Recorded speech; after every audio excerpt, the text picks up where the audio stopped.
A'udzu billahi minasyaitonir rajim. Bismillahirrahmanirrahim. Assalamualaikum warahmatullahi wabarakatuh.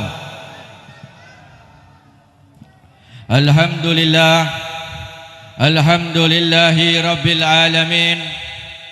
Allahumma salli wa sallim wa karrim wa adim ala sayyidina wa maulana Muhammad miftahi babi rahmatillah adada ma fi ilmillah salatan wa salaman daimaini bidawami mulkillah wa ala alihi wa sahbihi.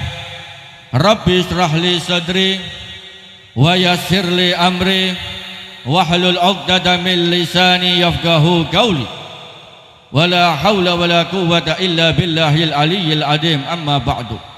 Hadratil muhtaramin wal mukarramin yang kami hormati, para habaib, para masayah, para kiai, para jami'il muslimin, muslimat, mu'minin, mu'minat rahimakumullah. Izinkan kami atas nama keluarga dan murid dari sahibul hal Sayyidil Walid Habib Idrus bin Ahmad Al-Mutahhar membacakan sekelumit wasiat dan nasihat yang pernah disampaikan oleh beliau di dalam berbagai macam kesempatan. Wasiat dan nasihat ini dikumpulkan oleh murid-murid beliau, baik tertulis di dalam catatan-catatan mereka atau di dalam bentuk pembicaraan langsung. Sedangkan kami penyusun hanyalah merangkai kata-kata supaya lebih mudah untuk difahami. Jika ada kebenaran, itu mutlak dari Allah Subhanahu wa ta'ala, dan jika terdapat kesalahan, itu datangnya dari kami. Mudah-mudahan Allah Subhanahu wa ta'ala memberikan manfaat dari wasiat dan nasihat yang akan disampaikan berikut ini. Bismillahirrahmanirrahim. Sebagian wasiat dan nasihat Sayyidil Walid Al-Habib Idrus bin Ahmad Al-Mutahhar di dalam berbagai majlisnya. Beliau pernah berkata di dalam sebuah majlisnya, jangan was-was terhadap apapun, karena was-was akan menurunkan kadar keimananmu. Jika manusia dalam keimanan dan keyakinan yang kuat, maka segala apapun selain Allah Subhanahu wa ta'ala akan terasa kecil dalam pandangannya. Jika keyakinannya kuat, maka godaan apapun di dunia tak akan membuatnya berpaling dari Allah Subhanahu wa ta'ala. Obat bagi seseorang yang terkena penyakit was-was adalah menguatkan imannya. Tanpa itu ia akan tetap terkena penyakit was-was. Penyakit was-was jika tidak diobati maka akan menggerogoti keimanannya perlahan-lahan, hingga akhirnya ia menyandarkan segala sesuatu pada ikhtiarnya, bukan pada Allah Subhanahu wa ta'ala. Dan di dalam majlisnya yang lain beliau juga berkata, ada kalanya was-was dari nafsu dan ada kalanya dari godaan iblis.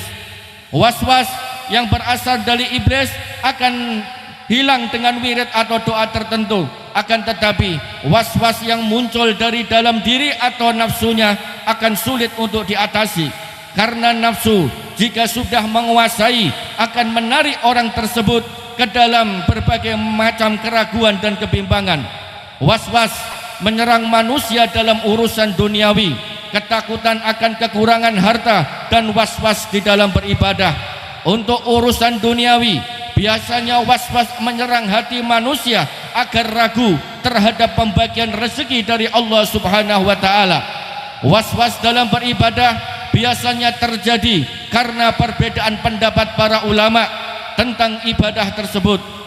Hatinya was-was dan bingung pendapat ulama mana yang akan dipilih dan diikuti. Apalagi jika ia tidak memiliki guru dan banyak membaca buku tanpa bimbingan seorang guru, akan menambah was-was dalam hatinya. Dalam was-was jenis ini, beliau Al-Habib Idrus bin Ahmad Al-Mutahhar memberikan penjelasan bahwa mengikuti pendapat guru yang mutasil sanad keilmuannya akan menghilangkan was-was di dalam beribadah, karena dengan bersandar kepada pendapat gurulah akan membuat hati menjadi tenang dan yakin. Pernah suatu ketika ada seorang murid beliau sering membaca buku tentang pendapat perbedaan para ulama dalam suatu masalah fikih. hingga ia merasa was-was dalam setiap permasalahan fikih tersebut, bahkan berprasangka buruk pada beliau. Jangan-jangan apa yang diajarkan oleh Habib Idrus itu salah. Hal itu terus membuatnya was-was, hingga suatu ketika murid tersebut mengalami mimpi yang mengerikan, dan di dalam mimpinya tersebut ia seperti ketakutan. Lalu muncullah Al-Habib Idrus menolong murid tersebut. Ketika murid tersebut datang untuk menceritakan mimpinya, maka Al-Habib Idrus menjawab, apakah engkau masih belum yakin dengan apa yang saya ajarkan? Lalu murid tersebut meminta maaf. Lalu beliau menjelaskan, kelak di akhirat engkau tidak akan ditanya tentang perbedaan pendapat para ulama. Engkau hanya akan ditanya tentang bagaimana ibadahmu, amalmu, niatmu, akhlakmu, perilakumu dan keluargamu. Dan di dalam majlisnya yang lain beliau juga berkata, was-was itu akan merusak tubuh dan membuat akal menjadi pendek. Biasanya orang yang terkena penyakit was-was akan selalu berprasangka buruk pada setiap orang. Begitulah gambaran seseorang yang terkena penyakit was-was. Al-Habib Idrus sering memerintahkan pada murid-muridnya agar melawan penyakit was-was ini dengan keyakinan dan keimanan yang kuat. Beliau sering memerintahkan muridnya untuk membeli rumah, mobil atau sesuatu yang dibutuhkan oleh murid tersebut, padahal murid tersebut tidak memiliki sejumlah uang.